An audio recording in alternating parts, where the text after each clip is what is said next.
Okay, I had done this podcast a while ago, but one of the uh, visitor to the channel, let's say, complained about how badly it was done. I'm sometimes lazy, no doubt about it, and I do this when I have free time as a hobby, but obviously there is no excuse for putting up poorly done podcasts when you're trying to present ideas. So I tried to find his name by going to my channel. It says I have 2 comments, but I cannot open the comments. So YouTube is a funny place in general. But anyway, this is about geothermal energy, and a nice article came out in the Vox about geothermal energy as something that's not being looked at very seriously but needs to be looked at. And then there is a visual guide that came from Visual Capitalist, which puts out very nice summary infographics that I sometimes use. So let's revisit this very important topic. I know as you go deeper into the earth, actually at the core, you have temperatures of 6,000 degrees centigrade, which is the same as the surface of the sun. And we said when we did solar energy that in 1 second, sun sends enough energy to last us for hundreds of thousands of years. And geothermal is similar, that if we can even capture 1% of it, as Vox article makes clear or points out, that will last us for a long time. And obviously we cannot drill all the way to the core, but that heat diffuses up the radioactive decay that's been going on since the earth formed, and you can just drill a little bit, few kilometers even, and find very hot temperatures. What does it mean? There is a lot of water in the system which can heat up and percolate up as it becomes water vapor and the pressure builds up, and sometimes it comes all the way to the surface like it does here in hot springs, geysers, and what are called fumaroles. I think you can look it up. Basically they are similar. So this is a natural body of water that is constantly being kept at hot temperatures. Smells sulfury sometimes, but you can see these macaques happily enjoying cold winter, sitting in the hot spring. You can see the snow here, and you can see the frozen heads, but you can see steam coming out of the water as well. And these are, very famous from Iceland, from Alaska, from Japan, and so on. In fact, Iceland has so much of this geothermal energy that it runs utility scale power supply out of geothermal power plants. Okay, this is one famous example, the Yellowstone National Park, where the Old Faithful, bellows, spews out hot water every 57 minutes or so. So people line up to watch it, and I've been there. It's a fantastic sight. Again, it's a process that's going on inside that builds up pressure and vomits this hot water and a mix of lots of crushed rocks and other things out of the earth. So can we use this in any way? So this is from the Vox article. I hope I have cited it somewhere. Yeah, here it is. Okay, the DOI is there. So here we are looking at resource potential going in this direction, and you can see it jumps up here. So we will see what they are. And resource risk also goes up a little bit, and you can see where we are in the current and what is identified, what may be unidentified, in field, near field, and deep enhanced geothermal system. Okay, what are we looking at? In the conventional system, basically you have a heat pump that is running. Geothermal is being used near the surface as a heat pump, where you pump in cold water and run it through some pipe system, where you have some idea of how warm the temperatures are as you go deeper, and near surface there are places where you get plenty of hot temperatures close enough to the surface. Then you can bring up that hot water and you can use it for various purposes, and we'll see what those purposes are for these different methods in a minute. And then you have so that's the geothermal heat pump, or GHP, that's shown here. And this is hydrothermal, so this is in the identified sector, and then you get here. So obviously, as the water inside the Earth's crust, or you go below the crust, in the upper mantle begins to heat up, and it percolates up through all the pores in the rocks, and sometimes it gets trapped below a rock that will not allow it to go beyond, but sometimes it makes it all the way to the surface as a hot spring. Obviously, you can use that for some purposes, so those are hydrothermal vents, but you can also do active extractions. For example, if you know that there is a pool of hot water just sitting there, then you can use what are called binary or flash power plants, and you can actually inject cooler waters down, let it heat up and then take it back out, and then you can do flash or binary power plant. What does that mean? Flash boiling is basically where you reduce the pressure suddenly so much that the temperatures of the water go up tremendously.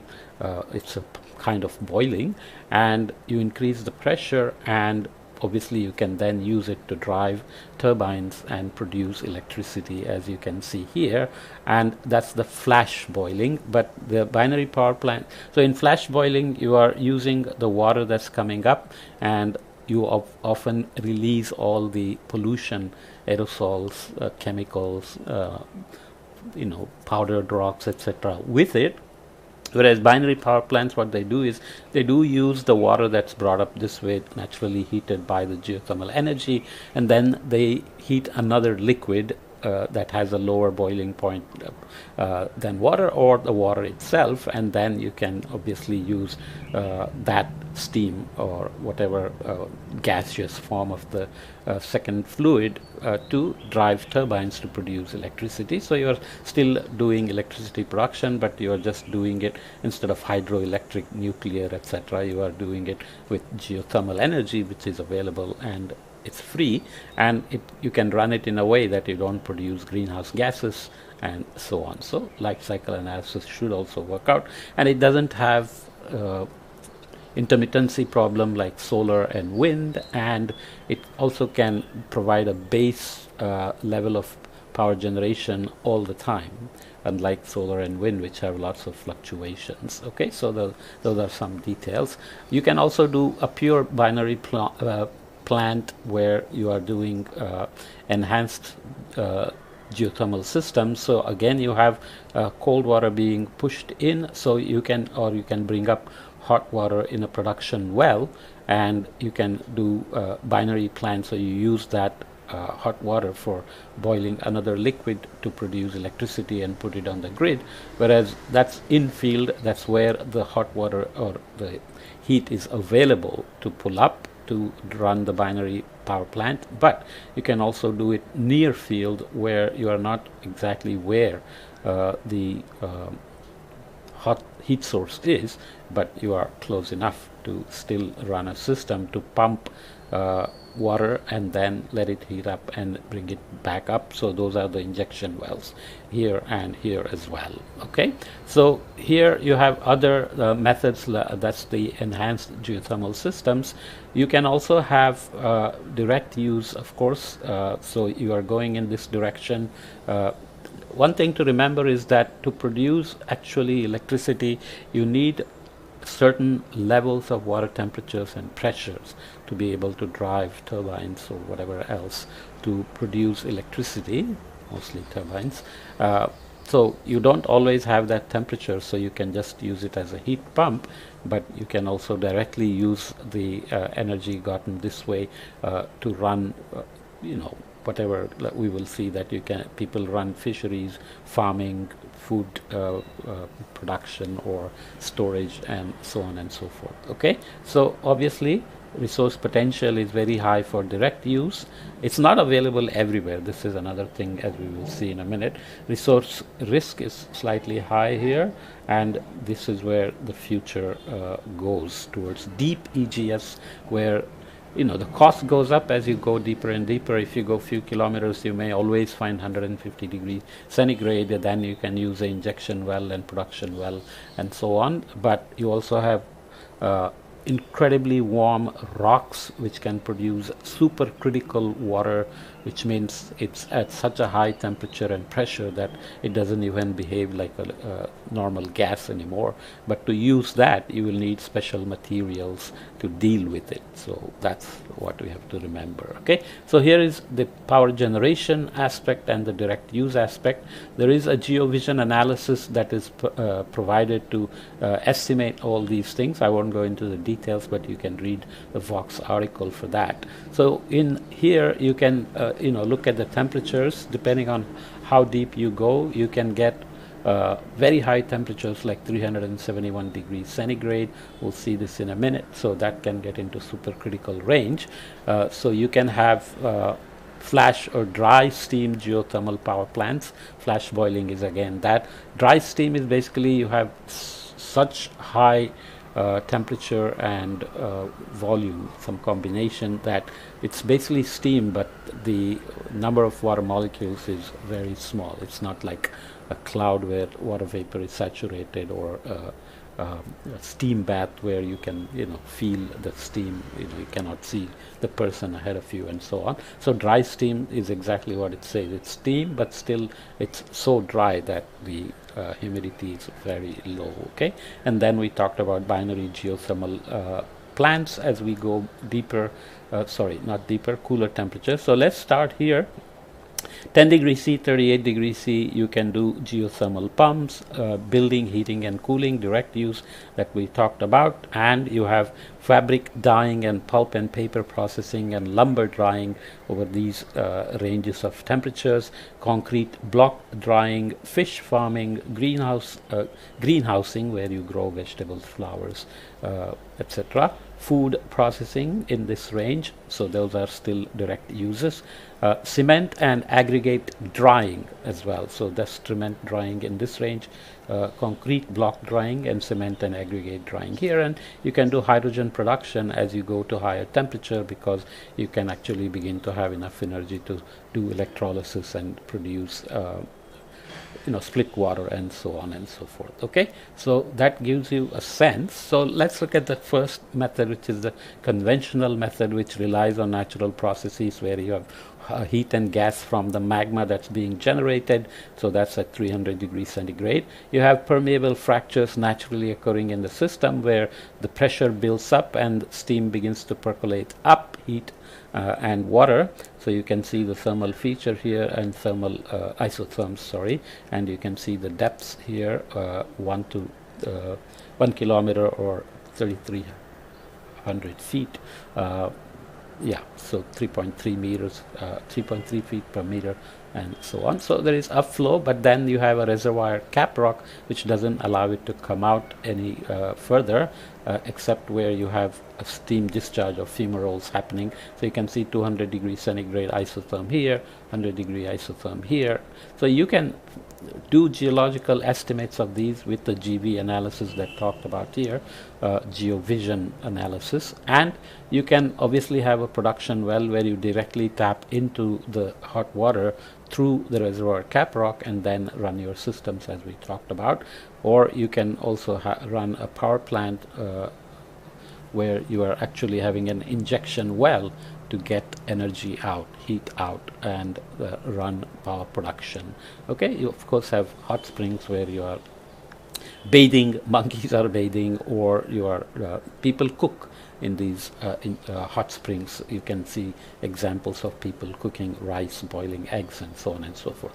So geothermal power generation then, as we said, directly using geothermal in this way is limited geographically because it's in very few places, and there are plants that are using it already. So this is currently installed or under development in yellow. So you can see Oregon, California, Nevada, Idaho, Utah, Colorado, New Mexico, Arizona, Alaska is famous for its hot springs as well. So I won't read the details, but basically this is looking at geothermal energy being produced at the levels, so capacities in megawatts. You can see the numbers there. Okay, so main point is they are geographically limited. So what are the top 10 geothermal countries with installed capacities as of 2019? This is from 2016, by the way, doesn't matter. United States is very high. United States is blessed with oil, gas and geothermal, right? Indonesia, not so bad. Philippines, but you can see the drop. This is almost 50% of that. Turkey, New Zealand and Iceland shows up here, but it's a very small country with barely 300,000 people, I think, maybe even 250,000 or so. So this is called the 1 gigawatt country club here above New Zealand. So wherever you have plate tectonic activities and other things, you may have natural source of geothermal energy. So you have to see whether that comes with risks of earthquakes as well, because there is a lot of debate about the potential for micro earthquakes or earthquakes, and of course groundwater contamination and so on, when you have active injection wells that are doing fracking type of things. You remember in fracking there we are injecting water to push out shale and other things that are trapped in places that you cannot naturally drill into, and that does cause micro earthquakes, and there is a lot of debate about whether fracking is good or bad, and presidential candidates can lose if they ban fracking and so on. And it is argued that this is much safer, and this is not bringing out any fossil fuel, and this is not emitting CO2 and so on. Okay, so the second one is called enhanced geothermal system, as we talked about. So just to look at a few more details, you have an injection well where fluids are injected into the earth for continuous energy recovery. So there is a base flow of energy. Injection creates fractures resulting in an EGS reservoir, and then heated fluid produced is brought back to the surface as a product into the production well, and then of course heated fluids are recovered at the surface for energy production. We talked about flash or binary, so you know how that works. So here is an example of Saarlach geothermal plant, which is a binary geothermal plant in Munich, Germany. Okay, so it has a secondary fluid that gets boiled. So about the fourth method, which is the supercritical rocks and water steam at incredibly high temperatures. If you have 200 degrees centigrade, let's say you are producing about 120 megawatt gross, that's less than 55% of them are less than 10 kilometer deep. Remember, temperature keeps increasing as you go deeper, so you need to know where the energy may be in before you drill, but the cost goes up if you keep drilling as well, right? So the geothermal leases of 30 kilometers square, you can read up on the details. So those are 18 injection wells, and production wells are 24, so you are getting about 85 kilogram per second of fluid. Whereas if you got into the supercritical temperature range of 400 degrees C, we talked about 371 in that infographic before, so you have 106 megawatt gross, and you have just 2 production wells at 60 kilogram per second fluid, and you have 1 injection well with 1 square kilometer geothermal leases. So that's 33% less than 20 kilometer deep. So obviously to reach such temperatures you have to go deeper, but as I said, it comes with challenges of the kind of materials you want to use to manage such temperatures. But higher the temperature and higher the pressure of the steam, easier it is to produce actually electricity, okay, as opposed to directly using for heating water or fisheries or cement drying and other things that we talked about. The advanced geothermal systems are still not fully functional, but there are some, like the Ever loop, that is running in many places where suitability is estimated. So these are the geothermal sedimentary basins, and you can see that it has a closed loop basically. So there is a pipeline. Here you had production well and the injection well and the production well were separate, and there was no direct connection between them, so it's not a loop. Whereas the advanced geothermal systems, imagine running a complete pipeline above that is sending in the water is an injection well as before, let's say to about 2 kilometers, and doing some heating as we said before, and bringing it back up to produce energy, and then sending it back. So it's a closed loop, no emissions, no pollution being released, etc. But does this work? There are lots of challenges that you can read about whether this cycle can really work. So the Ever loop, the Ever is a company from Canada, I think. They have a system that is at a demonstration pilot scale, I think. You can read up.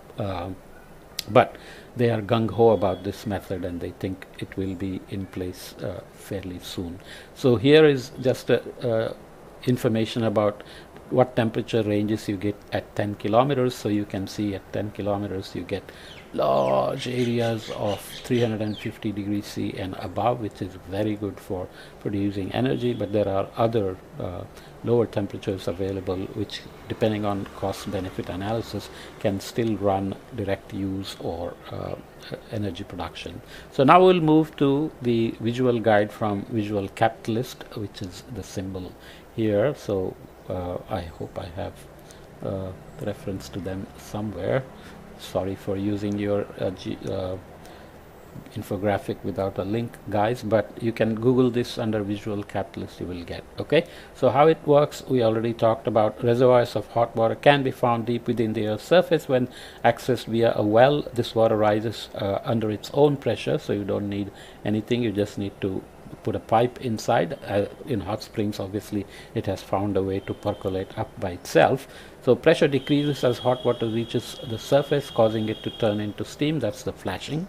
And steam is then used to run turbines to produce energy, to run generators or put it onto the grid. So these are the generators. Steam is used to spin a turbine which is connected to the generator, and then excess steam is condensed back into water as it passed through the cooling tower, and then you can put it back into the ground, knowing where you are putting it. So water is pumped back into the earth to restart the process, so that you have sustaining the process. So here is the mantle, and you know where the energy is coming up. Where is it being used? At the end of 2021, global geothermal power generation amounted to 16 gigawatts. Only a handful of countries have surpassed 1 gigawatt milestone. As we said, there is a gigawatt club that includes just a handful of countries. So let's see, US is again the biggest one with installed capacity in 2021 at 3.7, but as we discussed before, and as the Vox article makes clear, this is not getting much attention